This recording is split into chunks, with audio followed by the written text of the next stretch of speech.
penza malamu mingi kozala na bandeko kwa bino na pesi nyonso mbote bandeko balandi balingami kati na nkolo ete kombo ya nzambe masiya ekomisama kati na chaîne na biso ya YouTube sika tozolobela 3e testament napesi bayebaso bazolanda biso makasi ya kobenga bana kobenga bajene bapusana mpona koyoka biso mpo makambo tozoloba eza makambo oyo avenir ezodépendre nango monde ezodépendre nango mais monde avenir ekobika kaka na 3e testament so 3e testament te lobiko eza te tokosenga na bino bopusana bozala ebele mpona koyoka biso kombo ya nzambe ekobisama merci soki tokei na mokanda ya acte 4 verset 10 elobi boye nazotanga yango na kombo na yesu kristu acte 4 10e verset yalingami simba bible na yo okota biso nyonso na kati ya makomi nzambe asunga bato banso bazolanda biso 4 10e verset elobi boye sachez-les tous, et que tous les peuples d'Israël les sachent. C'est par le nom de Jésus-Christ de Nazareth que vous avez été crucifiés et que Dieu a ressuscité des morts. C'est par lui que cet homme se présente à pleine santé devant vous. Voyez, baïté, l'union sur ba peuple ya Israël bao nyonso baza na Nazareth oyeba ete yesu oyo bobakaki na ekulusu bino bajuif boyo bobakaki na ekulusu bobomi ye bobomisi ye nzambe asekwisi ye nzambe atiki ye te na kati ya nkunda nzambe asekwisi ye siko na kombo ya Jésus oyo basekwisa wana oyo deja se asekwi nde mutu oyo bomoni ye atelemi en force en bonne santé liboso na bino ase présente na pleine santé devant bino mais soki basekwisaka ye te soki atikalaka na nkunda soki mpe akufaka te atikalaka na bomoi soki bolingaki boluka ye oyo ya Jésus ya kala wana pour mutu oyo atelema aza na bonne santé ayingaka azala na bonne santé te pourquoi parce que Jésus ntango wana asekwita aza atiaka bato na bonne santé te mais esengeli nzambe asekwisa ye ntango akosekwisa nde akozongisa motu nyonso opusana epai na ye en forme azonga na santé ya malamu sikoyo na kombo ya yesu oyo basi basekwisa wana nde motu aza na bonne santé kozala na bonne santé esengeli yesu basi basekwisa yesu nde liloba nyonso ezoya esekwa te eza nano na makambo ya buzoba eza nano na makambo ya masumu eza nano na kati na ignorance ekoarrive kopesa motu bonne santé te esengeli sikoyo Jésus oyo eza liloba na Jean 1 premier verset au commencement était la parole était avec Dieu, la parole était Dieu. Jésus nde nzambe nde liloba. La mort et la vie sont au pouvoir de la langue. La mort eza na monoko bato, vie pe eza na monoko bato. Soki bomemi bato na monoko na bango, bozoloba to na monoko na bino, bozoloba makambo ya Jésus oyo azobima na monoko, azomema liwa akubimisa mutu jamais na bonne santé. Mutu qui jamais kokoma na bonne santé. Mais si vous memeli bato Jésus oyo basi basekwisi aza na vie nde akopesa bato bonne santé. Ingi kobani mate anyonso bakoteya oyo ezali na kati na nkunda oyo ezobima na kati na buzoba eza na kati na eyomema liwa eyomema bamibeko ezomema loi eyomema Moïse eyomema ignorance ezosanganisa bato bazofanda na kati na ignorance ekomisa motu na bonne santé te. So Jésus oyo asa longwe na kati na ignorance aseku akomisa na kati ya vie ya nzambe ya bonzambe maloba ya bonzambe siko maloba wana nde kokomisa motu sikoyo na bonne santé siko na mukanda acte 4 verset 10 balobi boya c'est là qu'il est écrit dans acte 10 Sachez-le tous et que tous les peuples d'Israël le sachent, c'est par le nom de Jésus-Christ de Nazareth que vous avez été crucifié et que Dieu l'a ressuscité des morts. Premièrement, bino bobomi o tiene kurusu. Menzambe nde azu lilobana asekisi yango bobomaki liloba. Bobomaki yango pourquoi parce que bozoloba makambo ya Nzambe na lolenge ya ignorance bozoboma yango. Eza na vite. So bozoloba makambo ya Jésus, makambo ezoloba makambo wana ezolobama eza makambo na biso. Bozoboma déjà Jésus. Mais c'est que siko maloba wana elongwa na kati na ignorance ekota siko na kati na vie wete eseko. Or vie ya Jésus eza makambo na biso te. Eza makambo ya bonzambe. Yango moni Nzambe moko esengeli asekisa liloba na ye de façon que mutu nyonso ya koyamba Jésus alolengo wana akoma na bonne santé. Jésus est la pierre rejetée par vous qui baptisez. Au monde Jésus, premièrement, ezaba libanga oyo bato balingi batonga bomoi na bango po baza na bonne santé. Et loko aliboso basala babwaka bango. Babwaka bango pourquoi balingi bafana na bango na kati na ignorance, balingi basala bango makambo na bango. Olia osala makambo ya Nzambe. Tango bosala makambo na bango, baokanisa bosala makambo ya Nzambe, mbala moko bazo rejeter pierre, bazo rejeter libanga, bazo rejeter boyebi. Bazo rejeter bwanya, bazo rejeter bososoli, bazo linga toujours bafana na kati na ignorance, bafana na kati ya masanga ya bato oyo balingi kufana na kati ya lingomba oyo ezosala na ba théâtre. Plein ya ba théâtre. Yango wana moni lelo église comme église ya kobwakisa libanga, babwakisa libanga. Na 11. Jésus est la pierre rejetée par vous qui bâtissez et qui est devenu le principal des langues. Il n'y a de salut à aucun autre. Car il n'y a sous le ciel, aucun autre nom qui a été donné parmi les hommes par lesquels nous devons être sauvés. Et c'est sur la combat de mon souci. Kaka di bango bino bobo akisawan. Boye bino bozo bobo akis. Bofani na masanga na bino. Bozo nga Jésus asekwate. Boningi Jésus azala kaka ebembe. Ça veut dire que la makambo Nzambe na ndenge ya Nzambe na ndenge ignorance, bolo bela mona ndenge makanisi na bino, na ndenge ya moto, na ndenge ya koko, et puis botiki ka ndenge wana bosepe na monsieur ba memeli bino pierre, bibanga, boyebi, buanya, bososoli, bobwakisi. Siko pierre wana a sali eza kote musu kaka pierre wana. Yango singi siko ndenge tozolo babo. Il faut pierre wana Nzambe asekisa ngona premièrement, ndepesa ba siko bonne santé. Siko soko bwakisi Jésus. Obwakisi pierre, obwakisi boyebi, obwakisi bwana, obwakisi bososoli ya Nzambe ozwa salite. Ozwa salite. Lorsqu'ils virent l'assurance des pierres et des gens, ils furent étonnés, sachant que c'était des hommes du peuple, sans instruction, et ils les reconnurent pour avoir été avec Jésus. Bon, moi, je suis content de ça m'a rappelé quatre. Mais nous avons fait sabino explication, nous avons fait sabino sans ça m'a rappelé. Ils ont assurance à Pierre, assurance à Boyebi, assurance à Bososoli, assurance à Pierre Nagent. Puisque Pierre a zoba na acte 3 qu'on a dit, je n'ai ni or ni argent, mais ce que j'ai, je te donne au nom de Jésus. Lève-toi et marche. Pierre azalaki nani na Jésus. Azalaki na Pierre, yango mo babengi pe Pierre, azalaki na boyebi, azalaki na mwanya. Yango biso tellement atozana or, mais ozana argent, mais tant ozana Christ, ou aza Jésus, oko telemisa batu bakozonga na bonne santé, santé ni spirituelle. Eza santé physique. Santé spirituelle pour mutu azonga bonne santé, il faut Jésus wana Nzambe asekisa yango eza lilobo ese kwa ilongwa na bibembe. Ilongwa na makambo na biso, ilongwa na makambo busoba. Mais siko Pierre wana batu balingaka ngo te. Barejita ngo. Oh, tango mutu azozala bonne santé, azo se construire akomi édifice ya Nzambe. Il faut zala na bonne santé. Bonne santé za te ko na malaria te na typhoïde. Bonne santé za par rapport na l'homme intérieur. L'homme intérieur azobela. Aza santé malamu te.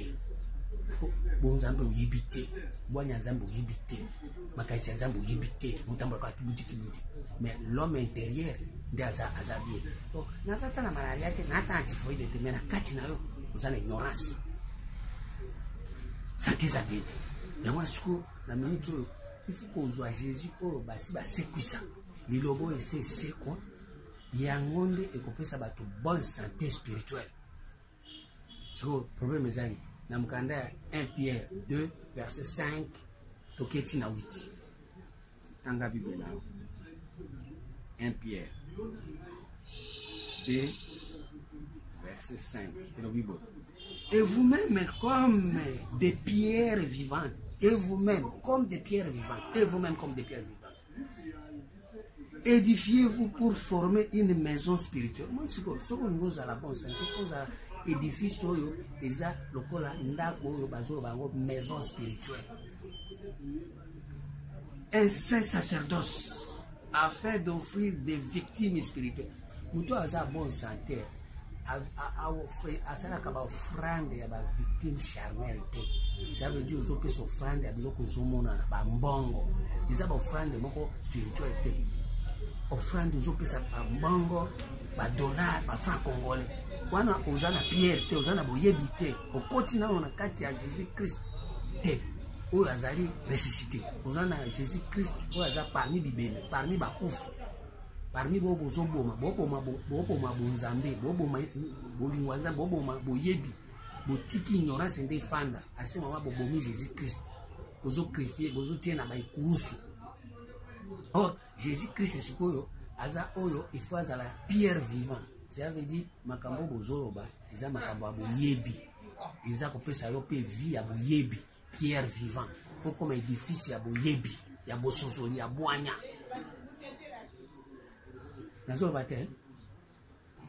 Et vous-même, comme des pierres vivantes, édifiez-vous pour former une maison spirituelle, un sacerdoce, afin d'offrir des victimes spirituelles agréables à Dieu par Jésus-Christ.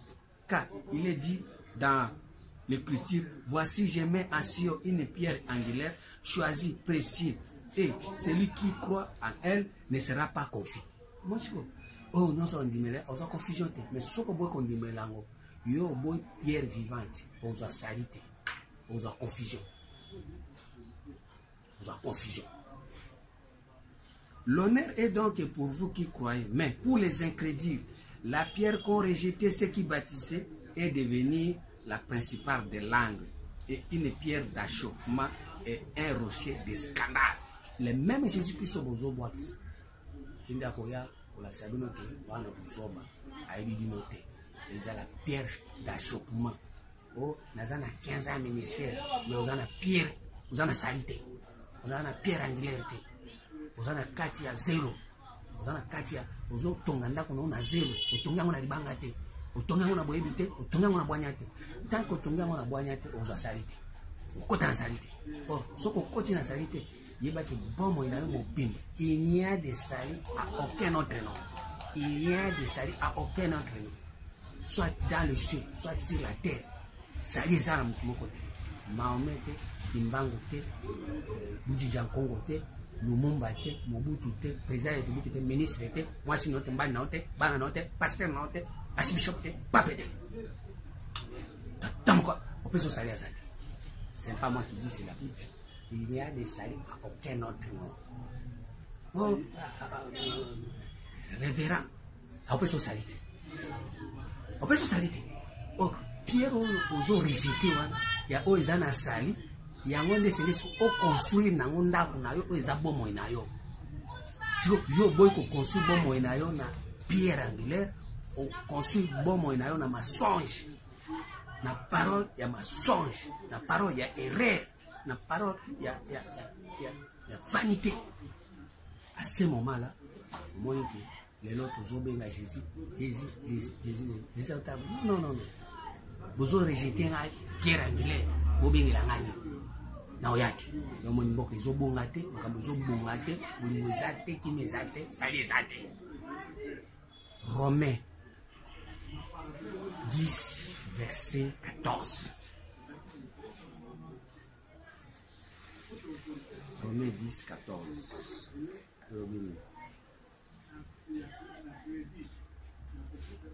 Comment donc invoquerait-il celui à qui ils n'ont pas cru? Et comment croiront-ils à celui dont ils n'ont pas entendu parler? Comment donc invoquer? Ils ont invoqué Jésus. On dit Méliette. Pierre angulaire. Ils ont invoqué. On dit Méliette. Comment donc invoqueront-ils celui à qui ils n'ont pas cru? Pierre Angélil, au bout qu'on dit mélango, tu vas oser évoquer poignet. Et comment croiront-ils à celui dont ils n'ont pas entendu parler? Et comment attendront-ils parler s'il n'y a personne qui prêche? Et comment y aura-t-il des prédicateurs s'ils ne sont pas envoyés? Selon qu'il est écrit, qu'ils soient beaux les pieds de ceux qui annoncent la paix, de ceux qui annoncent des bonnes nouvelles. Mais tous n'ont pas obéi à la bonne nouvelle. Aussi, Ésaïe dit-il, Seigneur, qui a cru à notre prédication? Moi, je suis content. La prédication. Oh, Balobi, qu'il soit beau les pieds de ceux qui annoncent la bonne nouvelle. Qu'il soit beau les pieds. Ce moutazo ya coupé ça évangile, il faut ta makolo na makolo o itambisa sango malamu. Or makolo itambisa sango malamu, il faut zalana premièrement propre. Ça veut dire tant toujours ba makambo nzambe po liloba nzambe tambula na makolo ya sapato te, tambula na maloba. Tango zo loba, il faut malobo ezala pierre, ezala libanga, ezala na boyebi, ezala na mwanya. Tango zo bango ezala na makanisi ya nzambe, ezala na bolingo ya nzambe, ezala na boyokani na nzambe, ezala makambo na biso te bali na mikati na nkolo. Mais siko tango zo ba makambo ya nzambe, il faut makolo eza pro. Siko ataso ba ri makambo eza pro. Nani siko akoyoka? Nani akondimela yango? Oh, tango yo zo yoka te eba kimbala mako zo rejeter Pierre Angélil. Ozo croire nango te. Mais tous n'ont pas obéi à la bonne nouvelle. Aussi Ésaïe dit-il, Seigneur, qui a cru à notre prédication? Ainsi la loi vient de ce qu'on entend, et ce qu'on entend vient de la parole de Christ. Christ wana oya pesa kasali. Et c'est que yo kandeye. Ce qu'on entend vient de la parole de Christ. Ce qu'on attend ne vient pas de la parole des prophètes, ne vient pas de la parole de ton père, des pasteurs, d'archbishop, des évêques. Ce qu'on attend vient de la parole de Christ. Mais Christ, on a Pierre Angélil, on y pourquoi vous rejetez? Mais ce qu'on attend vient de la parole de Christ. Yoka Christ, Yoka Pierre Angélil, tonga bomo na yo na Christ. Mais yo lingi ko tonga bomo na Christ te balinga mikati na kolo. Bangi batongela yo ndaku na zelo. Balo makambo ya terre à terre, makambo ya buzoba, makambo ya vie na biso vie passagère, ba témoignage ya buzoba ya bololé. Mutu akia sasa mwe loko moko boya yeko ibisa ndo bi samba sana kwa moi wani za Christité wani za makambo na biso. La foi vient de ce qu'on attend vient de la parole de Christ. Christ aza déjà makambo na biso te. Et Christ entrant dans le monde. Tu n'as voulu ni sacrifice ni corps. Tu m'as formé un corps. Cet corps là, ce que coach na mokili na yo na bomo na kati na il faut etonga yo. Tout le monde a eu aujourd'hui, il n'y a plus de condamnation pour ceux qui sont en Christ. Ça veut dire, attaque au table, et qu'on condamne, parce que vous avez un Christ. Attaque au lobby, verset, que tu peux se retrouver que vous avez bien. Mais vous toujours sur le table, ils ont que son kanda pour s'attaquer au finger. Vous avez comme il bololé na yo. Mais ce que vous avez dit, or, Pierre, wano yo so bois, quand vous comme ce que Pierre d'Achou. Dans le moment où on a à ça, on a au Troisième Testament. Vous avez la première alliance, vous avez le premier testament, vous avez le deuxième testament, vous avez le ça passe, puisque vous avez la troisième alliance. Ici, quand il y a Christ, il y a Pierre Angélil, Christ, c'est le Fils. Et ça, par rapport à la pratique, il y a bon Zambé, où ils allaient Christ, Fils. Vous étiez dans les étés, vous avez la musala, la pratique, la bébé, la moine, chaque sagesse est justifiée par son Fils. Le Fils de Dieu, ce n'est que Christ. Tous les autres, ils sont en battu. Bon, nous sommes battus en battu. Donc, Jésus, nous, tant que nous bête couf, nous va mener bon les rapports en gaité, bon les rapports en bananabino, puisque mon camonabino, vous ça les abus banabino, comme ça, vous bouillez Pierre Angélil, ma cambo, vous ça les anabouillés, binaboigne, fait payer bima, moi un zambi, mais vous ça ma camonabino, ils ont ma moine en moutou.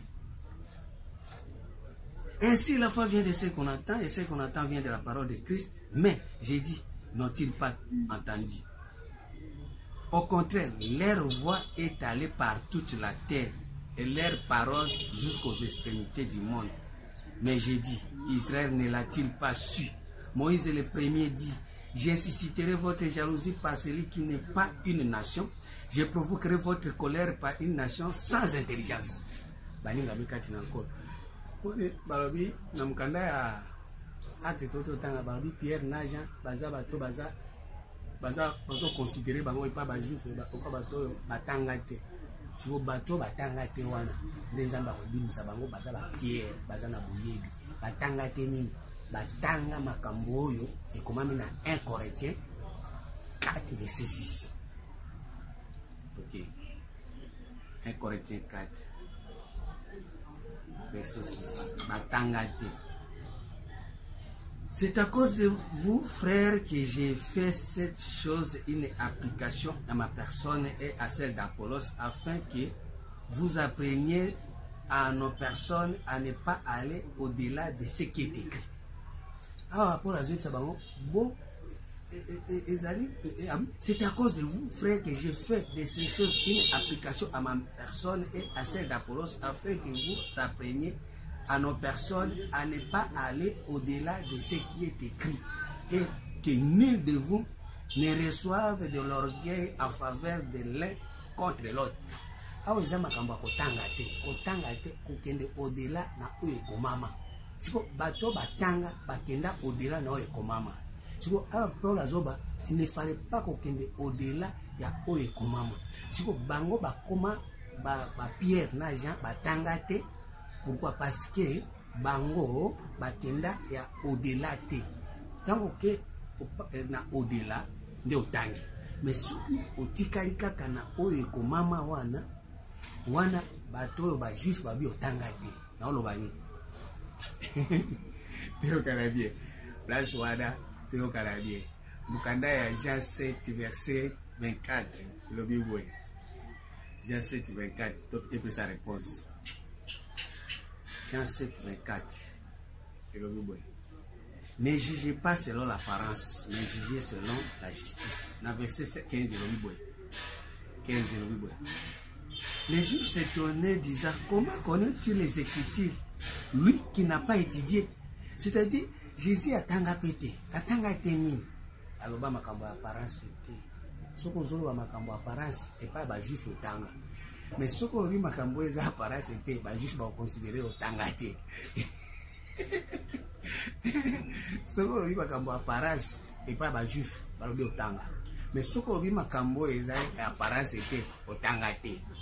Et pas ba juif. Te ba lobi ba homme sans intelligence. Si intelligence na bango il faut lobela bango ba apparence. Or ba juif tant ba ba apparence bazo bois qui sa Christ o ezali libanga ya kotonga bomo na bango.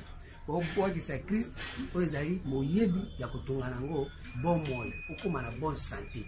Siko bango bazolo ba makambo ya Christ par rapport na apparence, moye bon moyo tongama ezate balinga mi kati na koloza makambo zo salema. So muto atangi libanda na azoke ne au-delà de ce qui est écrit, akoloba makambo oyo eza ya apparence de atanga. Mais soki otiki apparence, okoti siko na makambo ya 2 Corinthiens 5, verset 12. Ah, Bible, Dieu merci na Bible. Dieu merci na Bible. Nous ne nous recommandons pas nous-mêmes. Nous ne nous recommandons pas de nouveau nous-mêmes auprès de vous. Awa, ils ont par rapport na apparence, na mutoyo, et sengeli, ba monake, ou ya tanga, tota siko ndenge nzambe, azo distinguer. Nabo batanga na apparence baké au-delà de ce qui est écrit. Nabo bazo kende bazo respecter bazo kende au-delà de yao ekomama apparence. Nous ne nous recommandons pas de nouveau nous-mêmes auprès de vous, mais nous vous donnons l'occasion de vous glorifier à notre sujet afin que vous puissiez répondre à ce qui tire gloire de ce qui est dans l'apparence et non dans le cœur. Jésus ce qui atanga kala motema mais ce que ba juif batanga kama makambo zana libanda babwa kisi ya motema babwa kisi Pierre Angelaire bazui ko izana libanda ce qu'on ndenge bazui ya libanda babi Jésus atanga te ba Pierre batanga nzoka nde ba Pierre batanga koleka bango Bible pona kola sa Bible. En effet si je suis hors sens, en effet si je suis hors de sens, c'est pour Dieu. Si je suis de bon sens, c'est pour vous. Moi, si vous avez il faut avoir hors sens. Kotangi na kati, makambo eza na kati, eza pona Nzambe. So kotangi makambo ya libanda, eza pona bato. Nde bato nyonso batanga libanda, baza na bonne santé te. Bazo tanga na apparence. Bolo ba makambo ya apparence. Babwaki si libanga. Oro kotanga il faut tanga makambo eza na motema. Car l'amour de Christ nous presse parce que nous estimons que si un seul est mort pour nous, tous donc sont morts. Et qu'il est mort pour tous afin que ceux qui vivent ne vivent plus pour eux-mêmes, mais pour celui qui est mort et ressuscité pour eux. Moi, c'est que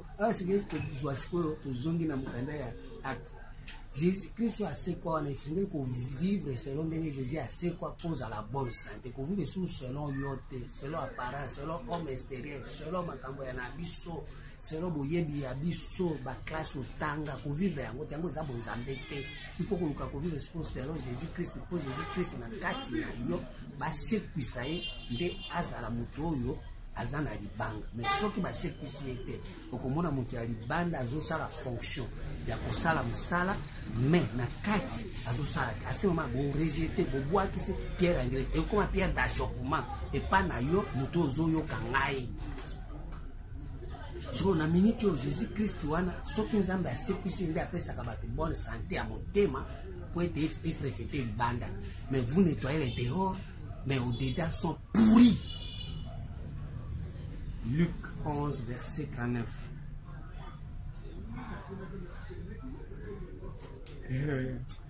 Ah Nzambe sunga bato ba olanda makambo oba kosalela sunga bango. Mais le Seigneur lui dit, vous pharisiens, vous nettoyez les dehors de la coupe et du plan, et à l'intérieur vous êtes pleins de lapines et de méchanceté. Insensé. Celui qui a fait les dehors n'a-t-il pas fait aussi le dedans? Vous osez la bande apparence. Vous osez juger selon apparence, mais Jésus-Christ il y a ça la apparence. Mukanda Esaïe 11 verset 4. Esaïe 11 4.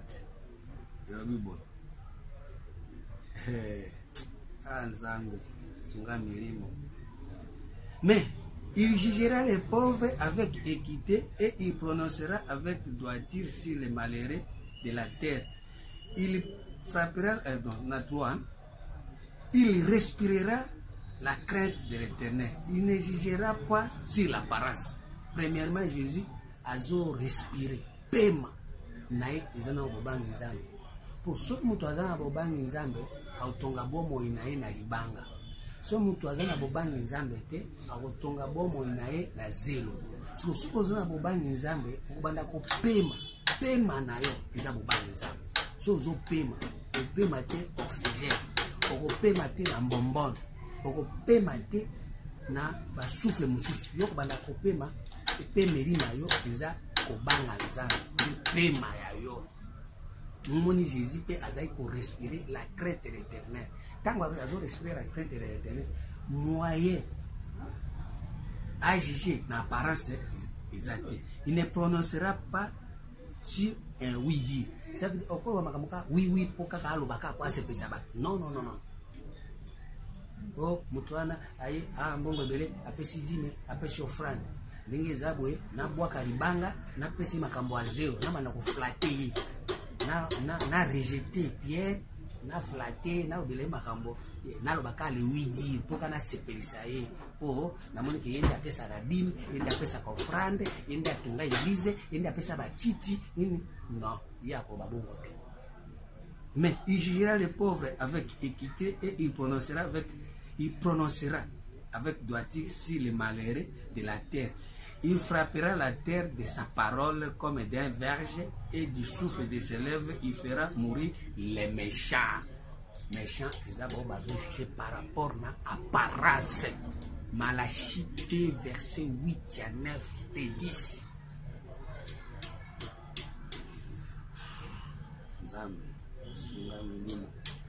Malachie 2, verset 8 et le Bible. Mais vous êtes écarté de la voie, mais vous êtes écarté de la voie. vous avez fait de la loi une occasion de chute pour plusieurs.